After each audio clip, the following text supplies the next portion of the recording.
Hi, so this is Pastor Deva, and he is from the uh, utmost north part of Andhra Pradesh, already in the division with Mm. Yes. Odisha state, and he has a ministry of reaching out to tribal area here. So thank you very much, Pastor, Thank you, sir. for having me here on, Yes. in your place It's a to great have honor and privilege to welcome you, sir. yes. So Yes. I would like just that you maybe can give some explanation about the area here, what your Yes. ministry is, uh, please. Yes. Yes. Praise the Lord. My name is Pastor Deva, and we are living near Orissa, and we have a ministry in Orissa majorly.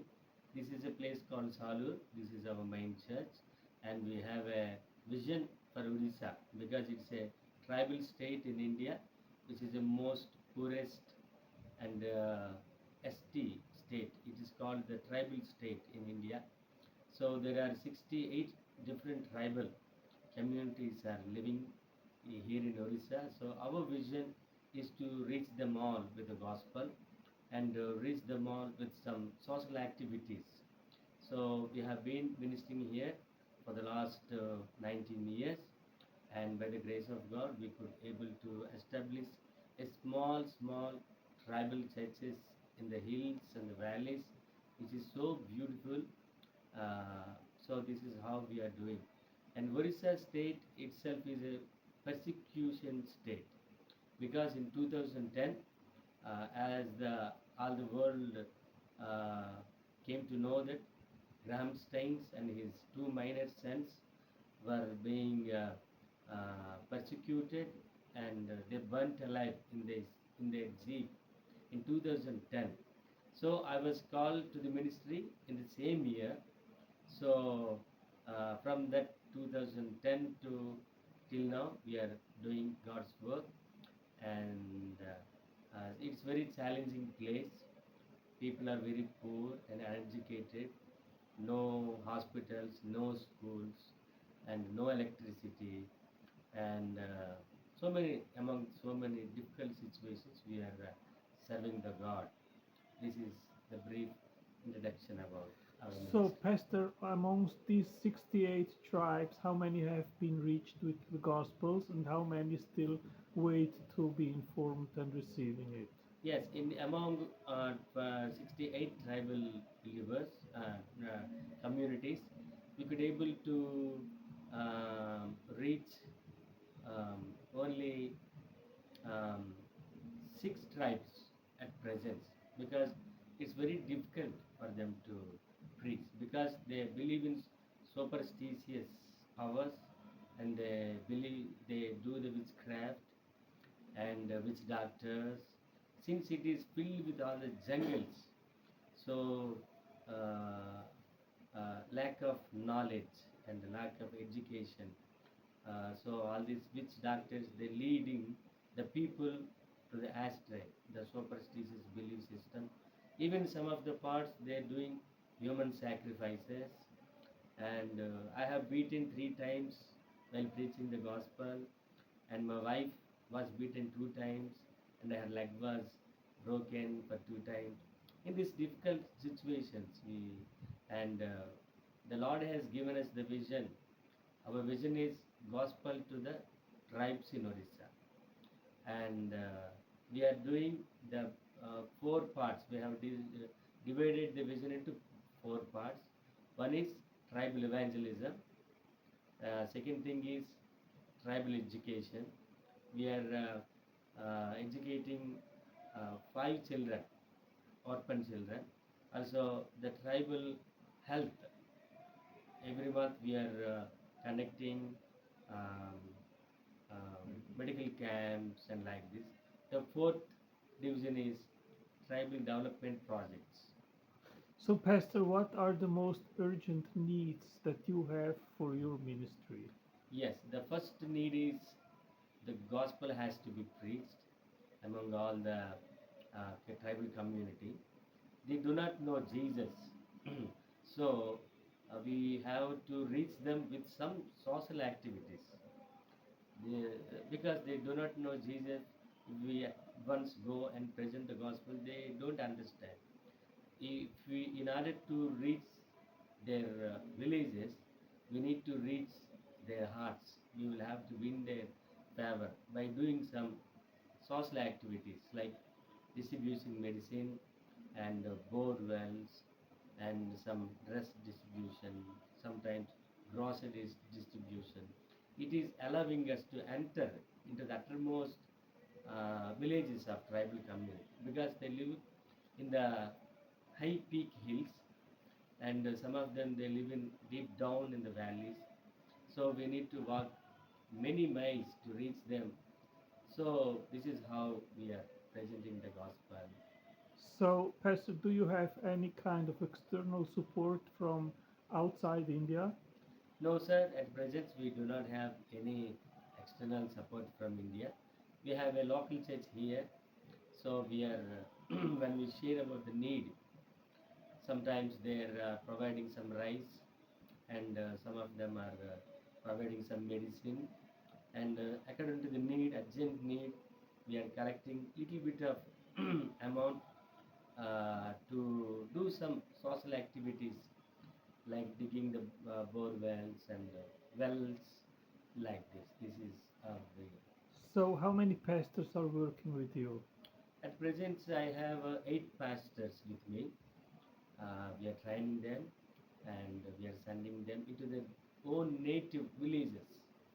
It makes much tremendous impact when their own people have been saved and preaching the gospel among them. And amazingly, those witch doctors once they were saved now, and they're serving with us. So we have amazing testimonies to share.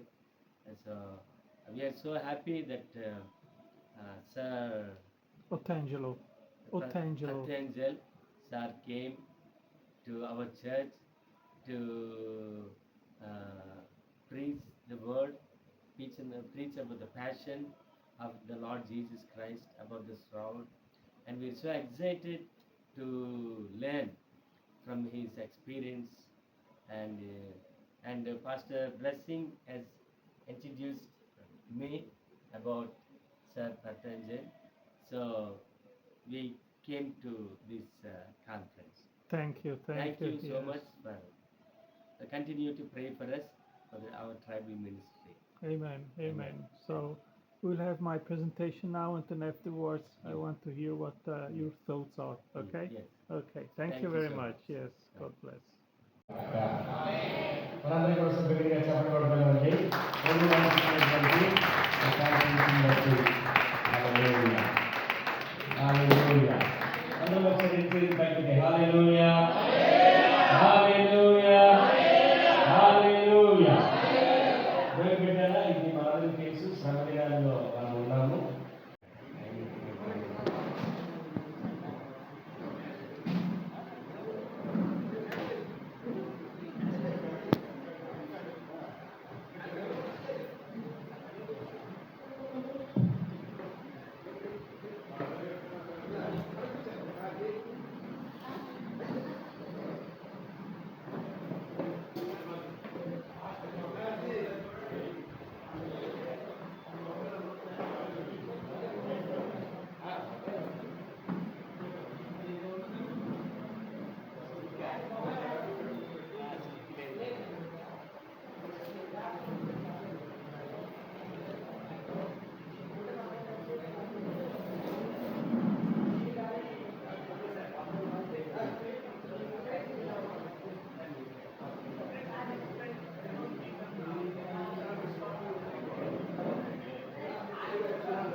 మన ప్రభువును రక్షకుడైన యేసయ్య నామములో మీ అందరికీ conference ఆహ్వానిస్తూ ఉన్నాం. దేవుని బిడ్డలారా, మన మధ్యలో మరి మా బాబాయ్ వారి స్నేహితులు మరి ఓతేన్జిలో గారు మన మధ్యలో రావడం చాలా సంతోషం. మరి వారిని చాలా దూరదేశం నుండి వచ్చేవారు కనుక వారిని మనము ఏంటంటే పూలమాలతో అలంకరించాలి. అయ్యగారు బస్సులే అయ్యగారు వచ్చి అయ్యగారిని పూలమాలతో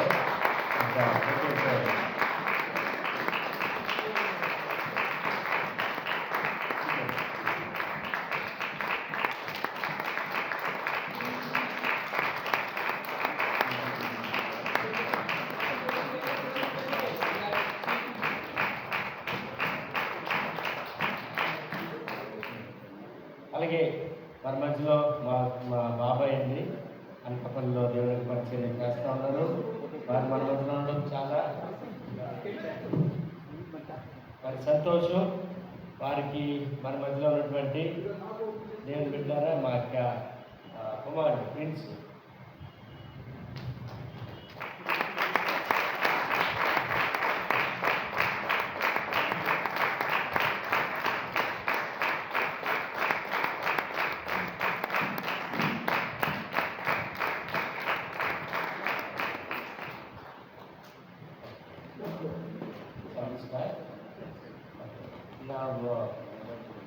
స్టైప్ to listen the word of God. దేవుని యొక్క వాక్యాన్ని మనం ధ్యానించడానికి మన ముందుకి స్వాగతం.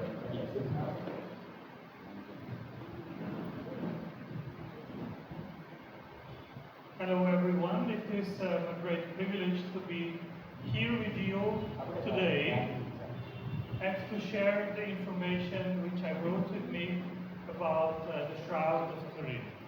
దేవుని బిడ్డారా మరి అందరూ బాగున్నారా? అందరికీ ప్రైజ్ లార్డ్. మరి చెప్తా ఉన్నారు మరి మధ్యాహ్న కాల సమయంలో మీ మధ్య రావడానికి గల కారణం ఏంటంటే ఈ శ్రమ దినాల్లో మనం ఉన్నాము.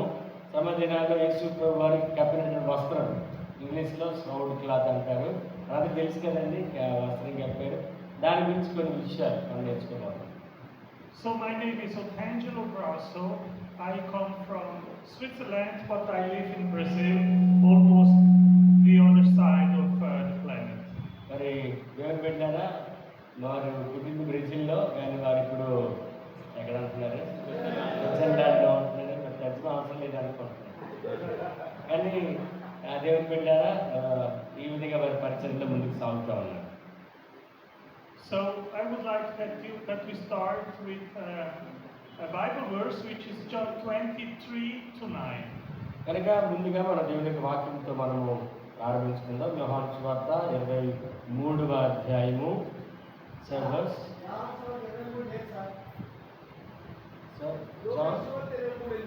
John 23:9. John 20 యోహాను 20వ అధ్యాయము 3 నుండి మనము 5 వచనాలు మనము చదువుకుందాం. యోహాను సువార్త 20 అందరి తీయమండి.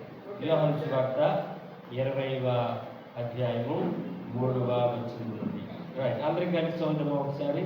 కాబట్టి పేతురును ఆ శిష్యులను బయలుదేరి సమాజంలోకి వచ్చి వారిద్దరిలో కూడి పరిగెత్తుచుండగా ఆ శిష్యుడు పేతురు కంటే త్వరగా పరిగెత్తి ముందుగా సమాజంలోకి వచ్చి జ్ఞాన బట్టలు పడినట చూచాను, కానీ అతడు సమాధిలో ప్రవేశించలేదు. చాలు. So we read that the Apostle Peter and the Apostle John, they entered the tomb and they encountered there two cloths. One is the Sudarion, the big shroud which covered Jesus, and the face cloth which was folded on the side. కాబట్టి దేవుని బిడ్డారా పేతురు అలాగే యోహాను ఆ సమాధిలో ప్రవేశించిన పిమ్మట 2 రకాలైనటువంటి ఈ 2 వారు బట్టలని చూశారు. మొదటిది యేసు ప్రభుకి పూర్తిగా చుట్టబడినటువంటి ఒక వస్త్రము, తర్వాత తల దగ్గర పెట్టినటువంటి ఒక రుమాలు వస్త్రం. And all evidence points to the fact that these 2 cloths have been preserved until today.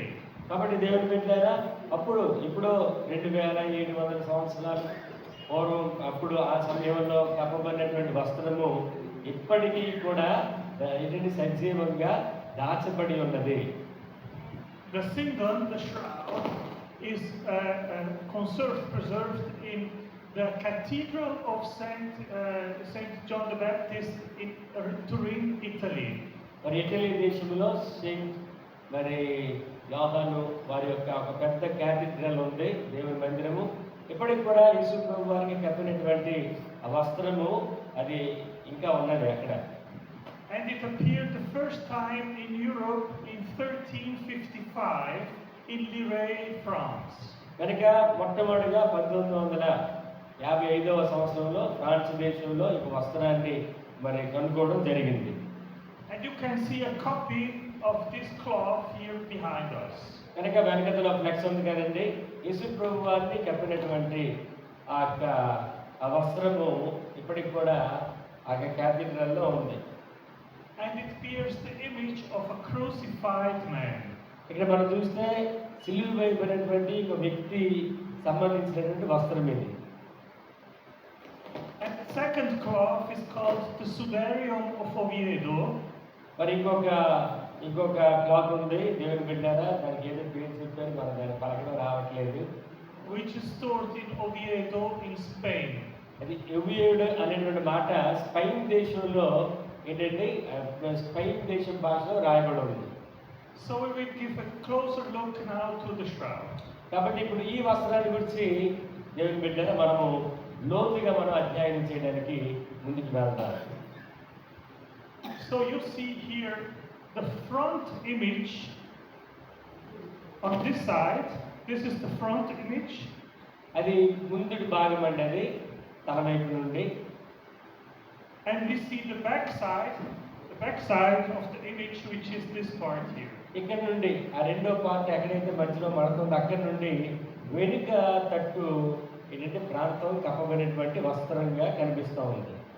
Interesting is that you can only see the image if you stay at least about 2 meters of distance. అది దేవుని బిడ్డ, ఈ వస్త్రం గురించి మనం పూర్తిగా తెలియాలని అంటే దగ్గర నుండి చూస్తే అవ్వదు, కానీ కనీసం ఒక 2 మీటర్ల దూరం నుండి చూస్తేనే ఆ వస్త్రాన్ని గురించినటువంటి వివరణ మనకి అర్థమవుతుంది. If you get closer, you cannot perceive the image. చూడండి, మన దగ్గర నుండి చూస్తే ఆ యొక్క ముఖ చిత్రం అనేది మనకు పూర్తిగా అర్థం కాదు. Here we see the head of the image of the man. చూడండి, అక్కడ తల కనిపిస్తూ ఉందండి, లేదా తల బొమ్మలాగా కనిపిస్తుందా, లేదా తల బొమ్మలాగా కనిపిస్తూ ఉంది. Here you can see the forearms.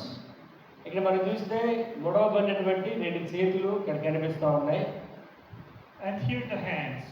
అక్కడ చేతులు, మోచేతులు ఇలాగా మడత పెట్టినట్టుగా. Here we can see blood on the forefront of the head. అక్కడ మనం చూస్తే దేవుని బిడ్డారు, అక్కడ కన్నాళ్ళ కనిపిస్తున్నాయి కదండి తలలోని. అందరు చూస్తున్నారా? కన్నాళ్ళ కనిపిస్తున్నాయి. From the crown of thorns. అదేంటంటే యేసు ప్రభు వారు తల మీద పెట్టినటువంటి వేగిలు కూడా ఏంటంటే గొల్ల కిరీటం యొక్క ఏంటంటే వల్ల ఏర్పడినటువంటి గాయాలు. And here we can see blood marks from the back side on the head here, which is also from the crown of thorns. ఇప్పుడు వారు చూపించినటువంటి వెనక భాగాన్ని చూస్తే మరి ముళ్ళకిరీటం వారిని వెనక కూడా పెట్టారు కదండి, వెనక కూడా గాయాలు అయ్యాయి కదా, ఆ గాయాల యొక్క ఏంటంటే గుర్తులన్నీ కూడా కనిపిస్తూ ఉన్నాయి. Here we can see that the beard is bifurcated. There is one part here and one part here, and here a hole. చూడండి, ఇక్కడ మన మేసం తట్టి బయట చూస్తే కూడా మేసం అంతా పూర్తిగా లేదు. మరి వాక్యంలో రాయబడిగా గడ్డం ఏంటంటే పీకి వేయబడింది, మేసం పీకి వేయబడింది అని గుర్తుగా మధ్యలో ఏం కనిపిస్తూ ఉన్నాయి, మనకు ఖాళీలు కనిపిస్తూ ఉన్నాయి. Now this is a very interesting detail because we read in the Old Testament a prophecy of the Messiah that they would rip off his beard.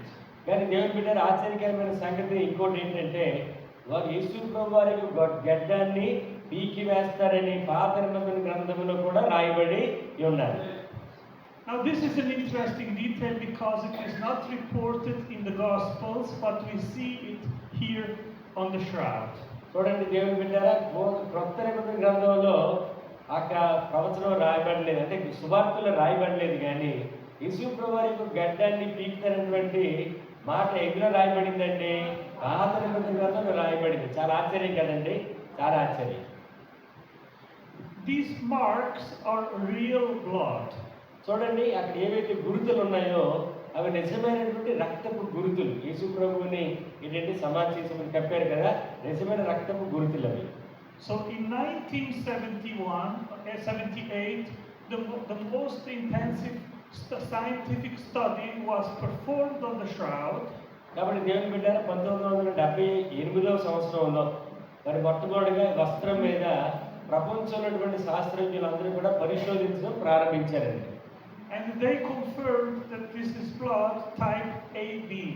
అయితే శాస్త్రజ్ఞులు వారు ఏం గమనించారంటే AB ఏంటంటే రక్తంలో గ్రూప్స్ ఉంటాయి కదండి, ఆ రక్త నమూనా ఏంటంటే AB రక్త నమూనాకి సంబంధించింది. An interesting detail is that in Europe this is a very rare blood type, but very common in Palestine.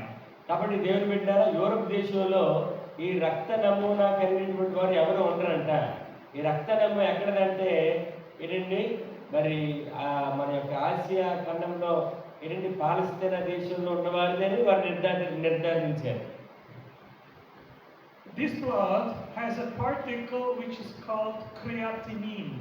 మరి ఆ రక్తంలో కొన్ని కణాలని క్రియాటిని అని చెప్పి వారు అంటా ఉన్నారు. Creatinine is a product from the liver when someone is severely tortured. ఆ రక్త నమూనా దేవుని బిడ్డ ఒక వ్యక్తి ఎప్పుడైతే అతి దారుణంగా అతి కిరాతకంగా హింసింపబడతాడో అందులో నుండి వచ్చినటువంటి ఆ రక్తంలో వారు కనుక్కున్నారంట. అది ఇందులో లివర్లో నుండి ఆ రక్తం వస్తుందంట.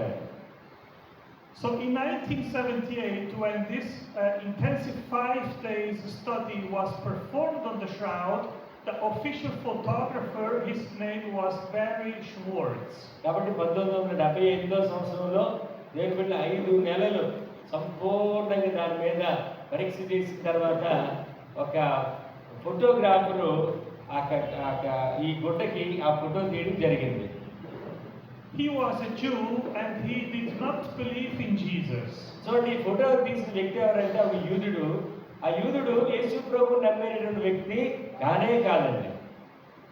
And after 18 years after the study, when he knew by the scientists which studied the blood that it contains creatinine, which is a particle from a tortured man, he became a believer that this is the real burial cloth of Jesus. ఒకప్పుడు ఈ ఫోటోని తీసినప్పుడు నమ్మలేనటువంటి యూదుడు 18 సంవత్సరాలు ఈ గుడ్డ మీద ఏం చేశాడంట, ప్రయోగాలు చేసి ఈయన యేసు ప్రభువే అని చెప్పి ఆయనే నమ్మి రక్షణ పొందుకున్నాడటండి. చెప్పండి కొడతాము ఒకసారి. So we have here 2 blood marks, and the interesting thing is that one is from venous blood and the other is from arterial blood. దేవుని బిడ్డారా అక్కడ 3 గాయాలు చూస్తూ ఉన్నాం. మనకి పూర్తిగా అదైతే అర్థం కాదు, కానీ దేవుని బిడ్డారా దాన్ని ఇంటీరియర్ బ్లడ్ మరి రక్తమని అది ఇంకొక ఇంటిని గుర్తుగా వారు నిర్ధారించారు. Now the circulatory system was only discovered in the 17th century, about 300 years later, after the shroud appeared in Europe. దేవుని బిడ్డారా మరి యొక్క యూరోప్ దేశంలో ఇది కనుక్కున్నప్పుడు రక్తాన్ని గురించినటువంటి ఇన్ని అధ్యయనాలు ఏమీ లేనటువంటి పరిస్థితుల్లో 300 దీనికి ఇది దొరికిన 300 సంవత్సరాల పూర్వం అటువంటి అధ్యయనాలు ఏమీ లేవండి రక్త నమూనాకు సంబంధించింది. So if this image was the product of a forger in the Middle Ages, he would have to know about the circulatory systems 300 years before it was scientifically discovered. కాబట్టి దేవుని బిడ్డారా 300 సంవత్సరాలు దీనికి ముందు ఏదైతే కనుగొనబడిందో ఇప్పుడున్నంత ఏంటంటే వైద్య మరి జ్ఞానము మరి లేకపోయినప్పటికీ కూడా ఏంటంటే వారి యేసు ప్రభువుని వారు నిర్ధారించగలిగారు. This blood mark here is not only blood but also water. It is water with blood, and it is the side wound between the 5th and 6th rib on this side here. అక్కడ మనకి ఇప్పుడు మన పేరు పెట్టి చూపించారు కదండి, అది ఒక రక్త నమూనా మాత్రమే కాదు, కానీ రక్తము మరియు నీరు ఏంటంటే కూడి ఉన్నటువంటి అది గాయం. అది యేసు ప్రభు వారి యొక్క పక్కలో బల్లెంతో పొడిచినప్పుడు ఏమొచ్చిందండి? నీరు వచ్చింది, రక్తం వచ్చింది. కనుక ఆ గుర్తు మరి యొక్క వస్త్రంపై ఉంది. Jesus died about 3 p.m. in the afternoon, and he was removed from the cross only 2 hours later, about 5 p.m. దేవుని బిడ్డారా, యేసు ప్రభు వారిని శిలువ మీద యేసు ప్రభు వారిని చనిపోయింది ఎన్ని గంటలకండి? మధ్యాహ్నము 3 గంటలు. ఆయన చనిపోయిన 2 గంటల తర్వాత ఆయన శరీరాన్ని కిందకి దించారు. Interesting is that this is post-mortem blood. It is blood which came out from the wound when the man on the cross already was dead. కనుక దేవుని బిడ్డ, అది యేసు ప్రభు వారు చనిపోయిన తర్వాత, అంటే అది పోస్ట్ మార్టం బ్లడ్ కదా. చనిపోయిన వాళ్ళు ఏం చేస్తారండి? పోసిన తర్వాత వచ్చేటటువంటి రక్త నమూనా యొక్క గుర్తు. అంటే అవధికప్పుడు ఆయన చనిపోయిన తర్వాత వచ్చినటువంటి గుర్తు రక్తము మరియు నీళ్ళు. While on the contrary, these blood marks from the crown of thorns and also these blood marks from the forearms, they are pre-mortem blood. దేవుని బిడ్డారా, మరి ఇక్కడ తల మీద ఉన్నటువంటి రక్త నమూనాలు కానీ ఈ చేతి మీద ఎలా ఉన్నాయి కదండి రక్త నమూనాలు, యేసు ప్రభు వారు చనిపోక ముందు ఏంటండి ఏదైతే రక్తం చిందించారో దాని గుర్తులు అవి. So we have here a correct chronology, pre-mortem blood and post-mortem blood. కాబట్టి దీనివల్ల మనకి ఏమవుతుందంటే యేసు ప్రభు వారు సజీవంగా ఉండటంగా వచ్చినటువంటి రక్త నమూనాలు, ఏంటంటే యేసు ప్రభు వారు చనిపోయిన తర్వాత వచ్చినటువంటి రక్త నమూనా యొక్క గుర్తులు ఈ యొక్క ఏంటండి ఈ వస్త్రం పోయినట్టు మనం చూడగలుగుతా ఉన్నాం. Now imagine that this would be a forgery from someone that invented this image in the Middle Ages. He would have to use pre-mortem blood and post-mortem blood. That would make absolutely no sense because nobody would know about this difference then. దేవుని బిడ్డారా, ఇది రక్త నమూనాను గురించినటువంటి అధ్యయనం లేని జనాల్లో కనుక ఒకవేళ ఇవి ఈ విధంగా జరుగుంటే ఏంటంటే ఇది యేసు ప్రభు వారు చనిపోయినప్పుడు రక్తం నుండి వచ్చింది, యేసు ప్రభు వారు చనిపోయిన తర్వాత వచ్చిందని వారు గుర్తించలేనటువంటి పరిస్థితుల్లో ఉండేవారు. Now here this is the wound from a nail. అక్కడ మనం చూస్తే ఇప్పుడు వారు ఏదైతే చేపట్టి చూపిస్తా ఉన్నారో చేతిలో మేకులు కొట్టారు కదండి, ఆ గాయం యొక్క గుర్తు. Now in the Middle Ages, the painters, the artists, when they painted Jesus on the cross, they painted always the nail in the palm of the hand.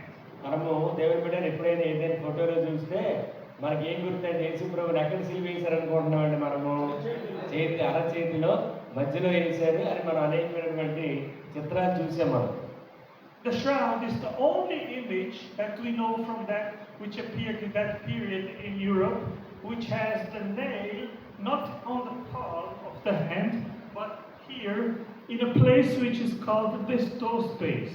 దేవుని బిడ్డారా, అక్కడ కాదు కానీ డిస్పో స్పేస్ అని ఒక ఏంటంటే ఇక్కడ అంటారు. ఈ ప్రాంతంలో సిలువ వేయబడే అని ఏంటి గుర్తనంటే ఈ యొక్క వస్త్రం మీద ఉన్నటువంటి గుర్తే దానికి గుర్తండి. If the man would have been nailed in the palm of the hand, the nail would not support the weight of the body and the nail would rip off. కాబట్టి దేవుని బిడ్డారా గమనించండి, ఒకవేళ మేక్ కనుక ఇక్కడ వేస్తే మనిషి బరువు తట్టుకోలేదు కదండి.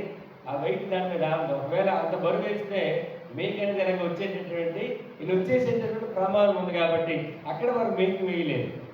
But here are bones, and at the distal place where the nail went through, it could hold the body.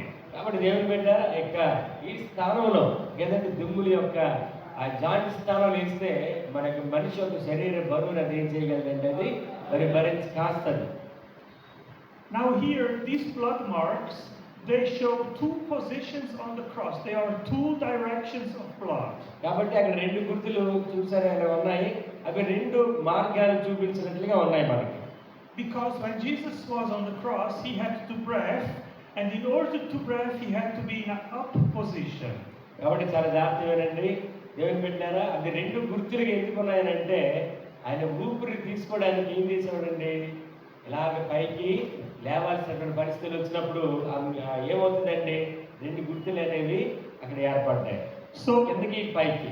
so the arm was in the up position in this angle, but when he was in the down position, he was in this angle. కాబట్టి దేవుని బిడ్డారా, ఆయన కింద వేశారు, చేతులు అనేవి ఎక్కడ ఉన్నాయండి? పైకి. అంటే ఊపిరి తీసుకోవాలంటే ఆయన ఏం చేయాలి? పైకి లేవాలి. అందుకు రెండు గుర్తులు అక్కడ కనిపిస్తూ ఉన్నాయి. ఎంత అద్భుతంగా ఉన్నాయి. And we can see this precisely that there are two directions which show this. కాబట్టి ఆ రెండు ఏంటండి ఆ గుర్తులు, ఒకటి కిందకి ఒకటి పై, ఆయన ఆయన ఆ గుర్తులు ముద్రలు అక్కడ ఉన్నాయి. So when the nail went through this space, it touched a nerve which goes through here. దేవుని బిడ్డ ఎప్పుడైతే కరెక్ట్గా ఈ మధ్యలో వేస్తారో అసలైనటువంటి శరీరంలో ప్రవహించేటటువంటి రక్తనాళం ఎక్కడ ఉంటుందండి? డౌన్ ఉంటుంది. మీకు ఒక విషయం చెప్పిన, మనకు బయటికి కనిపిస్తుంది అసలైన రక్తనాళం కాదు, సిటి రక్తం వెళ్ళేది. అసలైన రక్తం వెళ్ళేది లోన్ ఉంటుంది. మొన్నే మా మేనకోడు చెప్పింది డాక్టర్.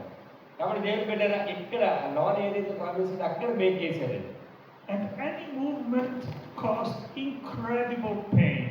ఎందుకు ఆ నరంకి కరెక్ట్ దగ్గుంటారంటే, ఆ నరము ఎంత ఏంటంటే సెన్సిటివ్ ఉంటుందంటే ఏమాత్రం కదిలినా ఎంతో భయంకరమైన నొప్పి అనేది వస్తుంది. ఊపిరి తీసుకోవాలంటే ప్రతి క్షణం కూడా ఆయన ఏం చేయాలా? ఆ నరం కదులుతుంది. అంత వేదన ఆయన చెందేది ఆయన. It also moves the tongue to be like this. కాబట్టి దేవుని బిడ్డ ఒక పైకి ఊపిరి తీసుకోవాలని అంటే ఈ బొటన వేలు ఏదైతే ఉందో, అయ్యా మంచి విషయాలు నేర్చుకుంటున్నాం, ఎందుకంటే నిద్రపోతున్నారు.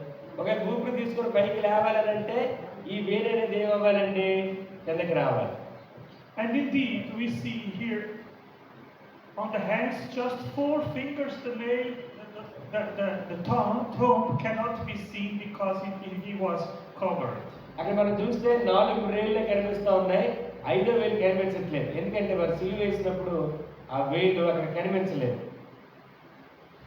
Another very interesting detail is here. These are the feet from the back side. ఇక్కడ మనం వెనక్కి చూస్తే అది వెనక్కి తట్టు ఇందా చెప్పారు కదా, అవి యేసు ప్రభువారి యొక్క కాళ్ళు యొక్క రక్తపు గుర్తులండి. Now, the man on the shroud is dead and in a state of rigor mortis. దేవుని బిడ్డారు, అప్పటికి ఆ వ్యక్తి చనిపోయి రిగోర్ మోర్టిస్ అనేటటువంటి ఒక స్థాయిలో ఉంటారంట. So why do we know this? First, a man when he dies, soon after he gets like this. కదండి, ఒకవేళ ఎవరైనా మనిషి చనిపోయారు అనుకోండి, వెంటనే దిగబెట్టేస్తారు కదండి, అలా గట్టగట్టేసినట్టు అయిపోతారు చనిపోయిన తర్వాత.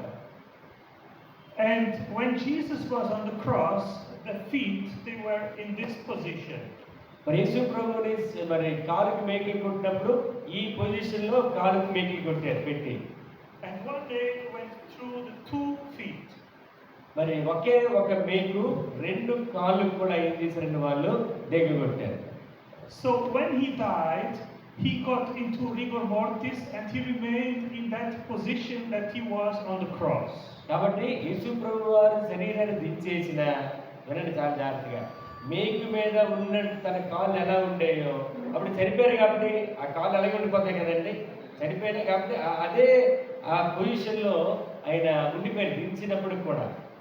So here you can see the angle of the 2 foot, they are like this. కాబట్టి ఆయన చనిపోయినప్పుడు కూడా ఆయన పాదాలు కూడా చూసారా ఇలాగే గట్టగట్టేసినట్టు ఉన్నటువంటి గుర్తు మనం ఇక్కడ చూడగలం. So he kept the same position that he was on the cross because he was in rigor mortis, he was dead. కాబట్టి దేవుని బిడ్డారు, ఆయన సిలువ మీద మరణించినప్పుడు ఏ పొజిషన్లో అయితే ఆయన ఉన్నారో, ఆయన చనిపోయి దించి సమాధి చేయబడి వస్త్రాన్ని కట్టినప్పుడు కూడా ఆయన శరీరం ఏమైపోయిందండి? గట్టగట్టేసి ఉన్నది. కాబట్టి అలాగే ఇక్కడ ఉండడం మనం గమనించగలం. Here we also see the nail wound on the feet. అక్కడ మనం చూస్తే అక్కడ ఒక కాలి కనిపిస్తుంది చూడండి, అది కాలు యొక్క గాయం యొక్క ఏంటండి ఆ కన్నంగా మనకు కనిపిస్తూ ఉంది. We have many small marks here which are scourge marks. చూసారు అక్కడ మీకు అక్కడ కొన్ని గుర్తులు కనిపిస్తున్నాయి, ఎలాగంటే ఇంటి మార్కులు ఉన్నట్లుగా. అది యేసు ప్రభు వారిని ఏంటండి మరి కొరడాలతో కుట్టినప్పుడు, చిల్లిమని కుట్టినప్పుడు ఒకే మార్కులు కొట్టలేదు కదండి, అలాగా అందుకు అది ఇంటి గుర్తులు అక్కడ పడ్డాయి. So on the back side, we have about 150 scourge marks. చూడండి యేసు ప్రభు వారి యొక్క వీపు తట్టు 150 150. మరి 150 గాయాలు ఉన్నాయండి వీపు మీద. ఎన్ని గాయాలు ఉన్నాయండి? 150 లోతైన గాయాలు, మామూలు కాదు, లోతైన గాయాలు.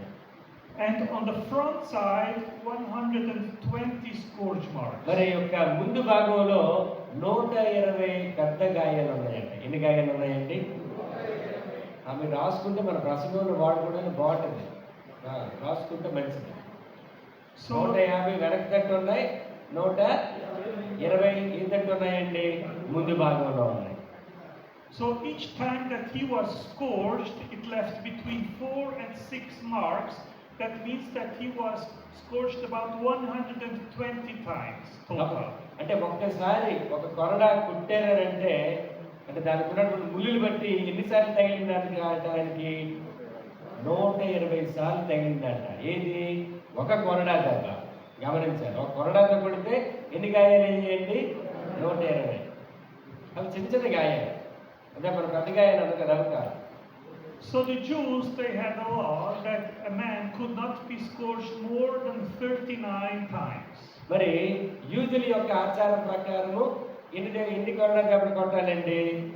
ఒకటి తక్కువ 40 దెబ్బలు కొట్టాలి.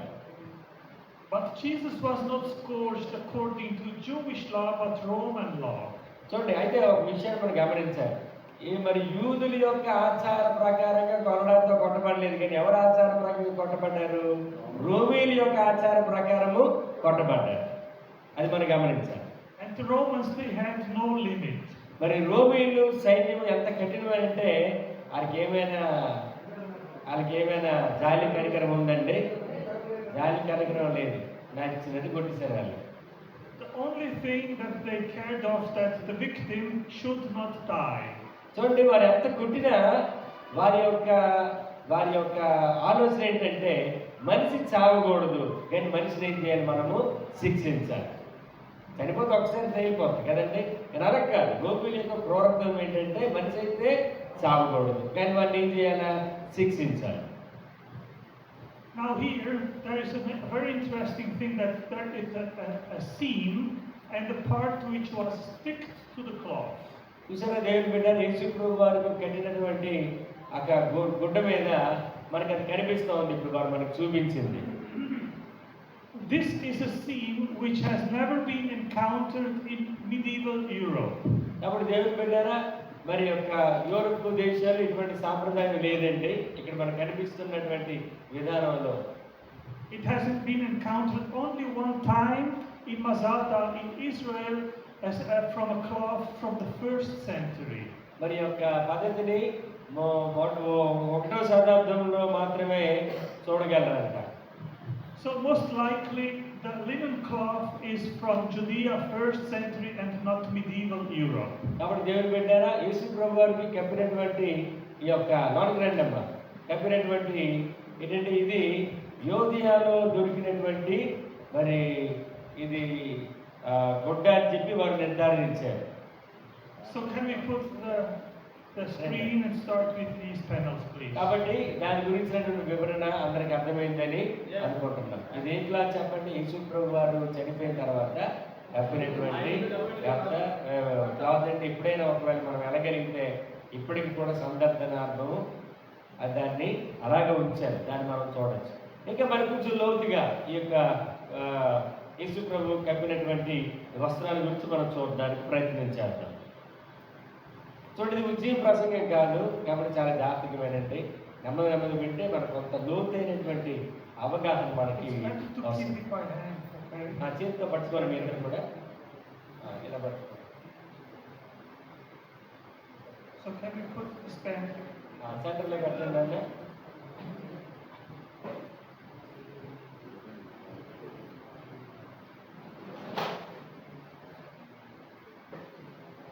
Put it maybe a little bit more Okay, but the closer to here, so that people can see better. Okay.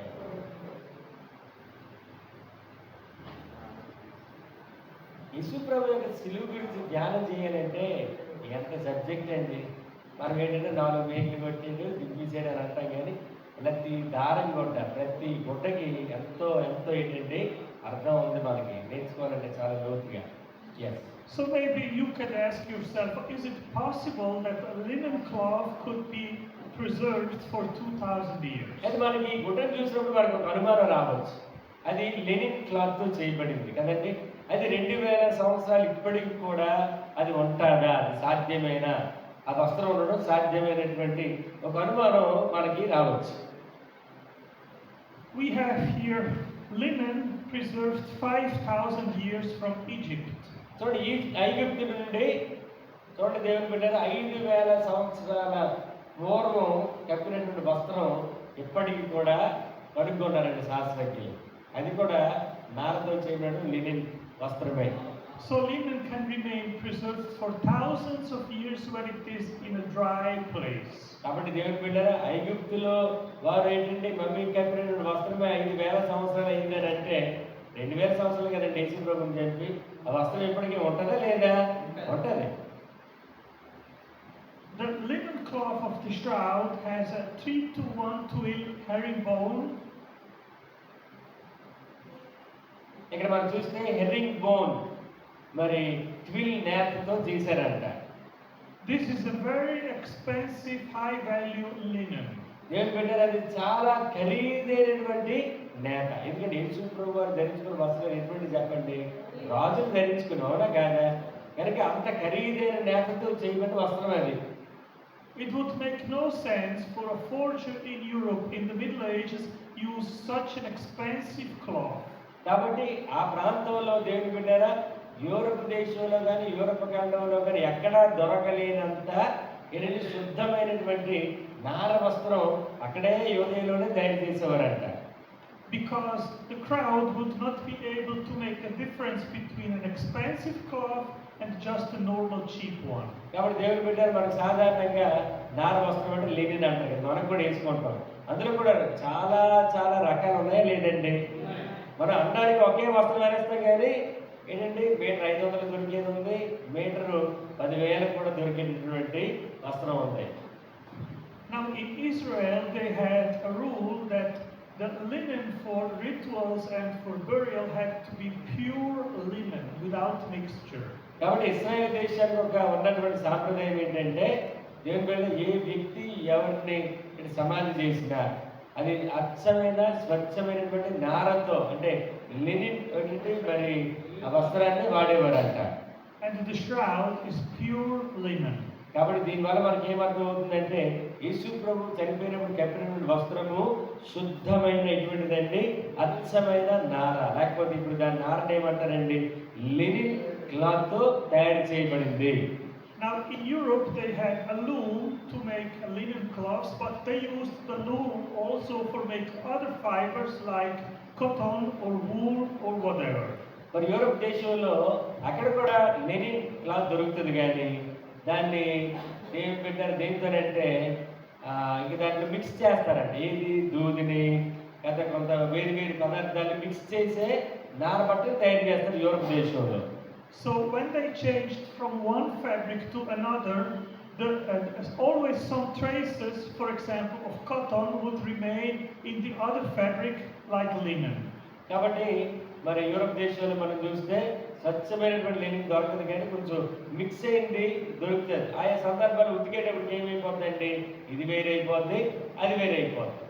So it would never have been pure linen, but always with some traces of other fabrics. కాబట్టి ఈ యొక్క Lenin క్లాత్ని Europe దేశాల్లో తయారు చేసినప్పుడు కొంత mix చేస్తారు కాబట్టి అది స్వచ్ఛమైనటువంటిది కాదు.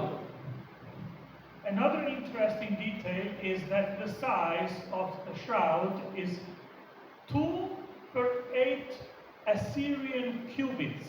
కాబట్టి ఈ యొక్క వస్త్రం యొక్క పొడవు ఎంతంటే 2x8, అది సిరియన్ లెక్కల ప్రకారం అంట. This is a measure system which was used in the first century in Israel. ఏదైతే ఇశ్రాయేల్ దేశంలో మొదటి శతాబ్దంలో లెక్కల ప్రకారము దీన్ని ఏం చేశారంటే అల్లి ఉన్నారు.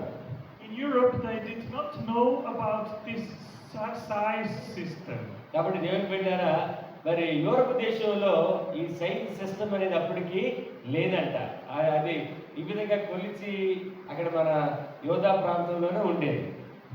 Assyrian cubits were only discovered in the 19th century, 600 years later. కాబట్టి వస్త్రం దొరికిన 600 సంవత్సరాల తర్వాత ఇది సిరియన్ క్యూబిట్స్ అని వారు ఏం చేశారంట, కొలిసి తెలుసుకున్నారు. Also, there are two types of spin, Z spin and S spin, which is the direction when the linen was spun on the machine. కాబట్టి దేవుడు పెట్టారు, వారు కుట్టినప్పుడు ఏంటంటే మరి ఆ కుట్టే విధానం కూడా చాలా విధంగా ఇక్కడ మనం ఫోటో చూస్తూ ఉన్నాం కదండి. మరి కింద నుండి పైకి, పై నుండి కిందకి, ఆ విధంగా వారు అల్లిక చాలా చక్కగా అల్లారండి. So the linen on the shroud is Z spin, which is counter to what normally was spun, which indicates that the linen came from the region of Syria or Greece. కాబట్టి దేవుని పెట్టారా, ఇది అంత స్వచ్ఛమైనదిగా, అంత దృఢమైనదిగా కుట్టబడింది. కాబట్టి ఎంతవరకు ఎలా ఉందంటే ఆ గుడ్డ ఇప్పటికీ కూడా చిక్కు చెదరకుండానే ఉన్నది. చెప్పండి కొడదాం ఒకసారి. హల్లెలూయా. So it is very reasonable to infer that the cloth was imported from Greece or Syria to Jerusalem, and a very rich man like Joseph of Arimathea bought the cloth for the purpose of burial. కాబట్టి దేవుని బిడ్డ యేసు ప్రభువారు కట్టిన వస్త్రము Syria నుండి తయారు చేయబడి, యేసు ప్రభువారు సమాధి ఎవరి సమాధిలో పెట్టారు చెప్పండి? అరిమథెయ యోసేపు. ధనవంతుడా కాదా? కనుక ఆయన సిరియా దేశంలో తెచ్చుకున్న ఎక్స్పోర్ట్ చేసిన వస్త్రాన్ని తన సమాధిలో, ధనవంతుడు కాబట్టి అచ్చమైన స్వచ్ఛమైన దారంతో నేయబడినటువంటి లెనిన్ వస్త్రం పైన యేసు ప్రభు శరీరాన్ని ఏం చేశారండి, చుట్టారు. It is very unlikely that this cloth comes from medieval Europe for the several reasons which I have exposed now. కాబట్టి ఇందాకంతా కూడా వస్త్రాల గురించి మరి వారు మనకు చెప్పారు. మరి యూరప్ దేశంలో ఎటువంటి వస్త్రాలు దొరుకుతాయి అవన్నీ కూడా.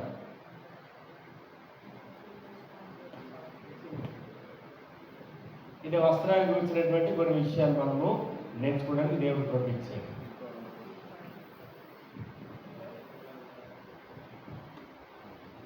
అంటే యేసు ప్రభు వారి యొక్క మరణాన్ని, యేసు ప్రభు వారు కప్పిన వస్త్రాన్ని, ఆయన రక్తాన్ని శాస్త్రీయంగా ఎలా రుజువు చేయబడింది, ఇది కథ కాదు అనే విషయాన్ని దేవుడు మనతో మాట్లాడుతూ ఉన్నాడు.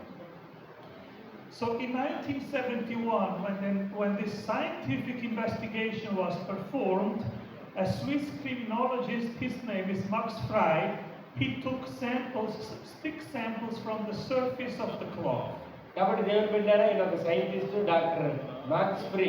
ఆయన పరిశోధన చేసి 1970లో ఈ వస్త్రం యొక్క చిన్న చిన్న ఇడిని తీసి ఆయన పరిశోధించడం ప్రారంభించారు. And he encountered on the surface plant pollen from the region of Israel. మరి ఇశ్రాయేల్ దేశంలో ఉన్నటువంటి ఏంటండి మరి ఆ పురాతన జనపనార నుండి తీయబడిన వస్త్రంగా కనుక్కున్నాడంట ఆయన. And one of the pollens is from a plant called Ziziphus spina Christi. ఇక్కడ దేవుని బిడ్డారా, అది ఇందులో నార తీయబడిందంట. ఇక్కడ మరి రాయబడింది మరి అందులో నుండి నార తీయబడింది. And many of these pollens, they do not appear and exist in Europe, only in the region of Israel. కాబట్టి దేవుని బిడ్డారా, అంటే వస్త్రాల గురించి యూరోప్లో దొరకలేదని పదే ఎందుకు చెప్తున్నారంటే, ఎవరో తయారు చేస్తున్నటువంటి ఏంటంటే తప్పుడు ప్రచారం ఉండడానికి అవకాశం ఉంటుంది. కాబట్టి ఈ పువ్వులు దొరికేది ఎక్కడంటే ఐరోపా దేశంలో కాదు, కానీ యోదయ ఏంటండి ఆ ప్రాంతాల్లో మాత్రం ఎదిగేటటువంటి నార మొక్కలంటివి. They did also encounter traces of myrrh and aloe. అంతేకాదండి, దాంతో పాటు ఇంక 2 మొక్కలు ఉన్నాయి, అలోయిస్ మరియు మృదురాశ్రం అనేటువంటి అవశేషాలు కలిపి ఆ వస్త్రాన్ని తయారు చేయడం జరిగింది. As we read in the Gospels, they brought about 70 pounds of this material to the tomb to embalsam Jesus. కాబట్టి మరి 70 ఇక్కడ మనం లేఖన భాగంలో మనం చదివితే మరి 70 ఇది రాయబడి ఉంటుంది. దేవుని పెట్టారా, దానికి అన్నిటి కూడా ఇక్కడ ఇది రాయబడింది. We also encountered traces of Aragonite limestone on the knees and the feet. అలాగే దేవుని బిడ్డ ఇక్కడ మన ఆ వస్త్రంలో ఇవి కనిపించాయంట. ఇప్పుడు ఏదైతే యేసు ప్రభు కాలు దగ్గర ఏంటంటే తీసినటువంటి నమూనాల్లో ఈ రాయి ముక్కలు చిన్న చిన్న పరమాణువులు భూగర్భము మరియు ఖనిజ జాడలు ఆ గాయాల్లో ఆ యొక్క గుడ్డ మీద కనిపించాయట. This is material which is encountered in the tombs in Jerusalem. కాబట్టి యెరూషలేములో ఎవరి సమాధి అయితే చేయబడుతుందో అక్కడ మాత్రమే రాళ్ళు నమూనా ఉంటది. అంటే దీనికి గుర్తేంటి, ఏం నిర్ధారణ? Yes, and thank you so much for this very power-packed conference that we have. We have learned so many deep things from about the shroud cloth of the Lord Jesus Christ. Usually, we are reading the Bible and meditating and teaching about the Passion of Christ, but this conference opened our insight and spiritual eyes, and to see the deep truths behind the shroud cloth. And we have learned so many new things about the cloth, and we have been so blessed. So our pastors are also very happy. They're very they came with very hunger and thirst. They're all been blessed through this teaching. So thank you so much for your precious conference. So we want to pray for you every day and keep on pray for us in your prayers. If God willing, we're welcoming you to our place. We need this teaching more and more in the coming days. So thank you so much.